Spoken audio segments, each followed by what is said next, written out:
मेरा नाम रामस्वरूप अहिरवार है। मैं ग्राम चोपड़ा कला का चौकीदार हूँ। और मेरे को 10 तारीख को हमारे यहाँ के पटवारी साहब अरुण मुदगल जी ने फ़ोन करके बताया कि सरकारी ज़मीन पर कोई कब्जा कर रहा है, फेंसिंग कर रहा है, तुम जाकर उसे मना कर दो। मैं गया फिर वहाँ पे, तो फेंसिंग करने वालों को मैंने मना किया कि ये सरकारी ज़मीन है, आप इस पे फेंसिंग मत करो। और इतने में इन लोगों ने शेरू मीना और इन्हें फ़ोन करके बुला लिया। तो ये लोग आए, इन्होंने मुझे गाली गलौज की, मादर चौथ चमड़ा माँ के लवड़े, तू चौकीदार है, चौकीदारी रहे। और इन्होंने मुझे बहुत मारा वहाँ पे। और इन्होंने मुझे हाथ बांध के और उनकी स्कॉर्पियो में पटक के लेकर दूसरी जगह ले गए। ये नाले वाली ज़मीन है एक, वहाँ पे भी ये प्लाटिंग कर रहे हैं, अवैध प्लाटिंग कर रहे हैं। तो वहाँ पे भी इन लोगों ने मुझे मारा। वहाँ पे फिर भैया लाल मीना आए, उन्होंने बचाया मुझे, तो उनकी भी नहीं सुनी इन लोगों ने। और मेरा मोबाइल, पर्स, गाड़ी वाड़ी सब इन्होंने वहीं छुड़ा ली। और भैया लाल मीना ने बचाया मुझे, तो उसकी बिल्कुल नहीं मानी इन्होंने, वो भी चला गया बेचारा सनसनू के। और थोड़ी देर बाद वहाँ सज्जू और ये लोग आए, इन्होंने मुझे बचाया। कहने लगे मत मारो, कहने लगे कि ये मर जाएगा नहीं तो उस पर पानी पिलाओ। तो इतने में शेरू मीना बोला कि पानी मत पिलाओ साले को, कहने लगे पेशाब पिलाओ, इसे पानी पिलाने की कोई ज़रूरत नहीं है। फिर शेरू मीना ने मेरे ऊपर पेशाब करी। और सज्जू, परवेज और इन 4-6-8 लोगों ने मेरे को उठा के गाड़ी में पटका।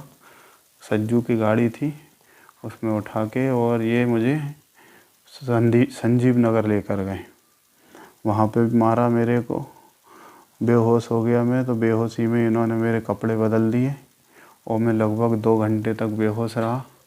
शाम को 5-6 बजे लगभग कुछ अड़ोस पड़ोस के गांव के वरिष्ठ लोग पहुँचे। मोहन मीना, अशोक मीना, राजकुमार राजपूत, दीवान सिंह सरपंच और बीरू सैनी और भी कई लोग पहुँचे। उन्होंने मुझे वहाँ पे जाके जगाया। उन्होंने पूछा रामस्वरूप क्या क्या कर रहा है। फिर उन्हें मैंने पूरी घटना बताई। उन्होंने मुझसे कहा कि भैया इस मामले को यहीं ख़त्म करो, गले मिलो, और कहने लगे अब कोई कार्रवाई मत करना। फिर उनके साथ में वहाँ से आ गया। यहाँ लीलावती हॉस्पिटल पे आके उन्होंने मुझे छोड़ दिया। यहाँ मेरे परिवार वाले आए और उन्होंने मुझे थाने लेकर गए। सुखी सेवनिया थाने में जाके FIR दर्ज कराई। FIR लिखने में कोई आपको दिक्कत तो नहीं हुई? FIR लिखने में वो लिख ही नहीं रहे थे। पहले कहने लगे कि वो मेडिकल कराओ। तो हम वहाँ से 7 बजे मेडिकल कराने निकले, तो रात भर हमारा मेडिकल ही होता रहा।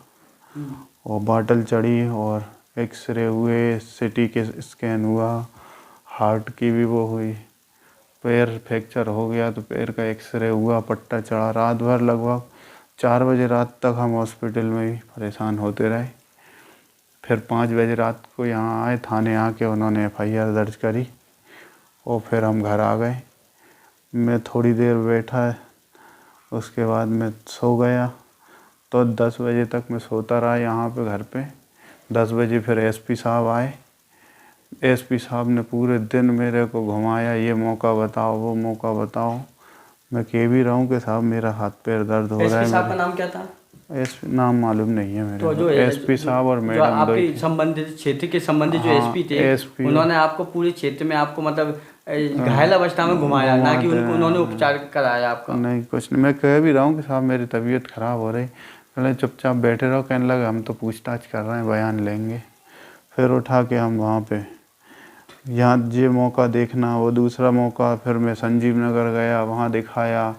वहाँ पे मैं उनका मकान भूल गया, मेरे को बेहोशी में लेकर गए थे ये, मतलब पुलिस प्रशासन आपको घायल अवस्था में अस्पताल ले जाने की जगह आपको इधर घुमा रही थी? हाँ। फिर मैं घूमता रहा, देखता रहा। फिर भी लगभग मेरे को कुछ याद आया, जब लौटते समय वहाँ एक गड्ढा था तो वो गड्ढा याद आया। फिर भी मैंने अपने हिसाब से ये बता दिया कि ये गड्ढा यही है, यहीं पे मेरे को उन्होंने रखा था, यही मकान है। उस मकान में ताला लगा हुआ था। फिर देख के हम आ गए तो रात को 8 बज गए मेरे को, 8-9 बजे रात को फिर दोबारा मेरे बयान लेके फिर मेरे को 9 बजे छोड़ा उन्होंने वहाँ से। फिर मैं घर आया तो घर पे आके मैं एक गोली खा के दर्द की और सो गया। फिर तीसरे दिन जाके मैंने पीपल्स हॉस्पिटल में जाके इलाज कराया। वहाँ पे इलाज के दौरान आपसे कोई मिलने आया, शासन प्रशासन का व्यक्ति कोई नहीं आया मेरे से मिलने। गांव के और परिवार के ही लोग आते रहे। उन्होंने आपके इलाज के लिए खर्चा किसने दिया है? मैंने खुद नहीं उठाया साहब खर्चा। शासन प्रशासन या किसी और ने नहीं दिया आपको? किसी ने कोई 1 रुपया नहीं दिया।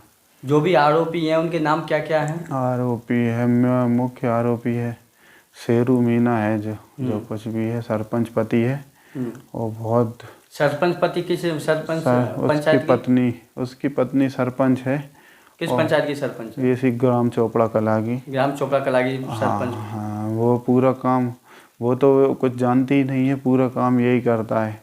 उसकी पंचायत में भी बैठता है, 15 अगस्त को झंडा वंदन करता है, कुर्सी पे भी बैठता है उसकी, और सब वही पूरे काम वही करता है। उसके फर्जी साइन भी वही कर लेता है, पैसे भी वही निकालता है। टोटल काम सब पूरे गांव में गुंडागर्दी उसकी रसी चल रही है बहुत ज़्यादा। और उसका चाचा का लड़का है लेखराज, अभिषेक मीना, दीपांशु और तुषार, ये सब परिवार के ही हैं। बहुत दादागिरी चल रही साहब इनके खिलाफ। जो FIR कटी है उनमें कौन कौन सी धाराएं लगी हुई हैं? अब ये मालूम नहीं है साहब कौन कौन सी धाराएं, तो मैंने देखी नहीं है। बहुत सारी धाराएं लगी हैं। अब फिर भी उनकी जमानत हो गई है सालों की। जमानत हो गई है, कोई बड़ा केस नहीं लगाया है। अब क्या मालूम कैसी क्या धारा लगाई है। मैं तो कह रहा हूँ उन्हें भगवान सज़ा और मिलनी चाहिए दुष्टों को। उन्होंने मुझे बहुत मारा, मेरा पैर तोड़ दिया, हार्ट में मेरे अभी भी तकलीफ़ है, सर में चोट है, कान का पर्दा फट गया। ये सब होते हुए भी मेरे को बहुत घबराहट हो रही है। और फिर भी अब मैं घर पे आ गया हूँ डिस्चार्ज करा के। वहाँ पे ज़्यादा इलाज अच्छा नहीं हो रहा था तो इनका घर चलो, इतनी गोली दवाइयाँ खाना घर पे ही खा लेंगे। और मैं फिर आ गया। कितना खर्चा आ गया होगा अभी तक आपके इलाज में? आप वो कुछ कह नहीं सकते, वो जमाई साहब और छोटे भाइयों ने खर्चा किया। अब मैं उनसे पूछूंगा क्या है क्या नहीं है, जो भी कुछ है। तो आप क्या चाहते हैं कि इन लोगों के खिलाफ, मतलब क्या? इन लोगों के खिलाफ भी कार्रवाई होना चाहिए और शासकीय ज़मीन जो इन्होंने कब्जा करके रखा है वो भी मुक्त होना चाहिए। और जो अवैध प्लाटिंग जो कर रहे हैं उन पे भी रोक लगना चाहिए। इन दबंग नेताओं को, गुंडों को ज़रा सज़ा मिलनी चाहिए। शासकीय ज़मीन का खसरा नंबर याद है आपको? शासकीय ज़मीन है 55, खसरा नंबर है उसका 55/1/1 है। वो 55/1/2/2 है। लगभग 6-7 एकड़ ज़मीन है, करोड़ों रुपए की कीमत की है। 2000 रुपये स्क्वायर फीट प्लाट बेच रहे हैं ये लोग। कौन सी जगह पे है ये स्थान, क्या है ज़मीन का? कौन सी जगह? चोपड़ो कला में है, पेट्रोल टैंक के सामने। अच्छा। विदिशा रोड पर? विदिशा रोड पर। बहुत कीमती ज़मीन है साहब। ये लोग बहुत ही ज़्यादा दादागिरी और नेतागिरी करके इन्होंने बेच रहे हैं ये लोग। Welcome to our YouTube channel. Don't forget to like, subscribe and share the videos.